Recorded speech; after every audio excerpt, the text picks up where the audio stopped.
tudo de novo, porque o Bobaião não botou pra gravar o áudio. Fala pessoal, professor Nerd com você, seu Nerd professor, seu professor Nerd, você decide. E se os homens que canalizam tivessem um lugar para ir?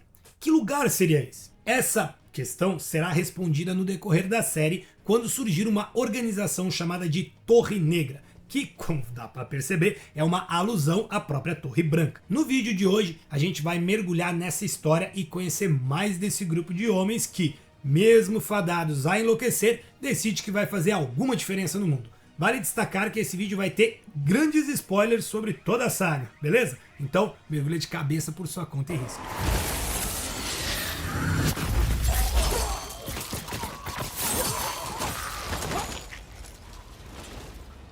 E se você está chegando agora, bem-vindo ao canal Nerdsor, onde eu falo sobre filmes, animes, séries, livros e mais. Tenho certeza que você vai gostar aqui do canal. Então, bora se inscrever e ativar o sino das notificações, que assim você sempre recebe em primeira mão quando um vídeo novo for publicado. Já detona o like nesse vídeo, porque esse vídeo é um pedido da comunidade. Tanto no grupo de WhatsApp quanto aqui no YouTube vocês me pediram para fazer um vídeo da Torre Negra e eu estou fazendo. E foi entre o caos de uma iminente última batalha que Randall Toro, o dragão renascido, se deu conta de que algo precisava ser feito.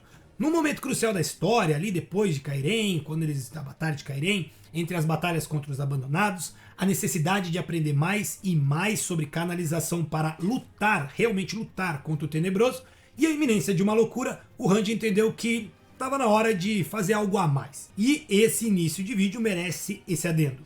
Quando o Rand se entende como o dragão renascido, algo dentro dele muda. Ele passa a se enxergar não apenas como uma ferramenta para salvar o mundo. E aqui ele cria uma coisa bem interessante, a academia, uma espécie de liceu para preservar todo o conhecimento adquirido até então. Na ideia do Rand, poderia-se, depois de Tarmon-Gai'don, ter uma nova ruptura do mundo. E isso levaria o mundo de novo às trevas. Assim ele pensou, vamos juntar todo o conhecimento adquirido até então, para que depois dessa ruptura a gente possa, então, refazer o mundo. Mas ele foi além, ele queria mais armas para vencer na última batalha. E assim ele decide que outros canalizadores também precisavam aprender e se tornarem armas.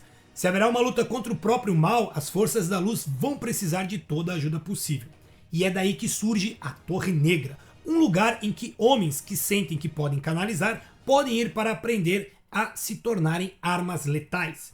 E se a loucura alcançar eles, seus companheiros precisarão dar cabo do sofrimento desse homem que está em vias de se perder. Os Asha'man, então, são um recurso para a luz. Durante muito tempo dentro da história da Roda, eles foram vistos apenas como essa ferramenta. Afinal, eles eram o reflexo do que o Rand, o seu fundador, enxergava de si na época. E eles serão realmente armas nas grandes batalhas que vêm por aí, como a Batalha de Poços de Dumai e a grande primeira batalha contra o Sean Shan. E eu tô louco para ver como eles vão adaptar isso na série, porque Poços de Dumai foi uma carnificina. E tem uma parte nos livros em que os Asha'man criam uma coisa que ficou chamada de moedor de carne humana.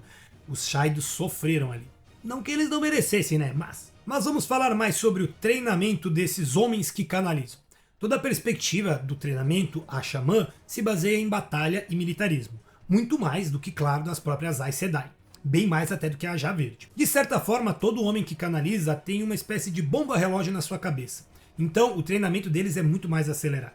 Desde o dia em que chegam à torre e aprendem a segurar a fonte, eles são amplamente estimulados a fazerem absolutamente toda e qualquer tarefa usando o poder único, inclusive trabalhos banais, como carregar água e varrer uma peça. Como o treinamento é muito mais rápido do que o das Aes Sedai, o número de Asha'man que se exaurem ou acabam morrendo durante o treinamento é muito mais alto do que o das próprias mulheres. Querendo ou não, pela própria forma como que eles são vistos, né, que é como armas, o número de Asha'man perdidos no processo é de em torno de 10%. E meio que tá tudo bem. Esse número não assusta ninguém, na verdade. É quase como se ele fosse um número até bom. E isso inclui a quantidade de homens que precisam ser eutanasiados para evitar que a loucura os consuma. Mesmo depois de um evento que vai acontecer no livro 10 e muda toda a questão da história, os homens ainda carregam com si esse peso da loucura. Tem até um personagem muito interessante chamado Andron, que segue vivenciando com o medo das sombras, mesmo depois que ele não tem mais o risco de enlouquecer. É barra bem pesada. Enfim, vamos falar sobre os níveis de treinamento.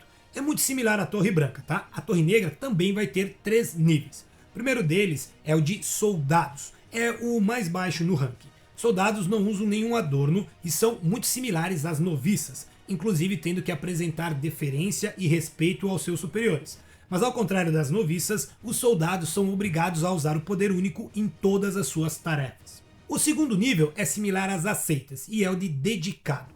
Nesse ranking, os Asha'man recebem um broche de espada prateado. Existe uma outra diferença da Torre Branca para a Negra. Um soldado sobe no ranking não apenas por apresentar desenvolvimento, mas ele também não faz um teste como o das aceitas. É algo que parte do desejo da liderança dos Asha'man. E aí, como se, eu acho que ele atingiu esse ponto, então vai pra frente. Não tem uma ordem para isso. Por fim, tal qual a Torre Branca com as Aes Sedai, na Torre Negra o nível mais alto de suas fileiras é o de Asha'man, uma palavra da língua antiga que significa guardião. Ao alcançar esse nível, eles recebem um outro broche, dessa vez com um dragão dourado e vermelho, que é utilizado na gola oposta à espada de dedicado. O primeiro dos Asha'man, e que vai ser basicamente o líder da Torre Negra durante quase toda a história, é Masrin Ta'in, e cara, ele vai ser bem importante. Muitos dos homens que vêm e que se tornam canalizadores não precisam passar por todas as etapas. Por exemplo, Logain também se torna um Asha'man logo que chega à Torre Negra. Ao contrário das Aes Sedai, que tem uma hierarquia muito intrincada, cheia de regras, idade e força no poder, a hierarquia dos Asha'man é bastante simples. Como eu já disse, Masrin Ta'in se torna o líder dos Asha'man, enquanto Rand não está. Ele assume o nome de Inrael. Isso pelo menos até a chegada de Logain, que vai fazer uma reviravolta na torre. E claro, depois das traições que acontecem dentro da Torre Negra, aí a hierarquia muda também. Quer saber quem trai quem? Então olha só, vai nesse vídeo aqui que tá no card, que é sobre Tarmon-Gai'Don. Ali eu já contei tudinho.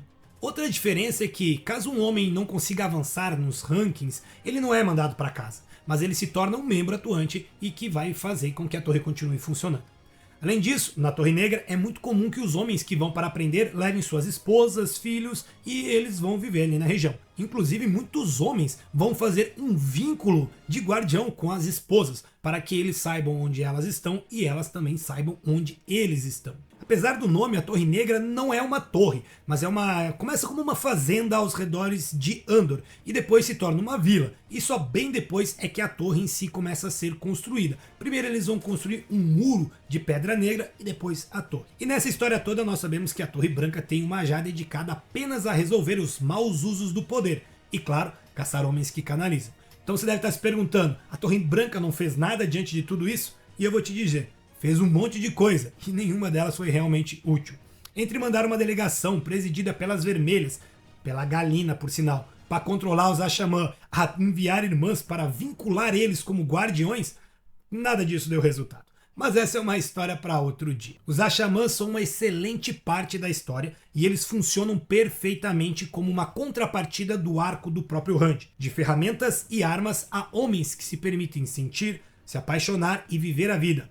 Os Asha'man trazem um colorido único para a história, mesmo que sua torre tenha apenas o negro como sua cor. E aí, o que achou? Ficou com alguma dúvida? Comenta aqui embaixo que eu vou responder com o maior prazer. O vídeo de hoje vai ficando por aqui, mas para não perder nada, vocês já sabem. Se inscreve aqui no canal, considere se tornar um membro, me segue no Instagram e no TikTok, vou deixar o link na descrição, que aí você acompanha as enquetes e mais atualizações sobre o canal e não perde vídeo nenhum. Se quer ajudar o canal, se torne um membro, você vai ter acesso a conteúdos antecipados, vai poder também concorrer aos brindes aqui do canal e muito mais. Forte abraço e se cuidem!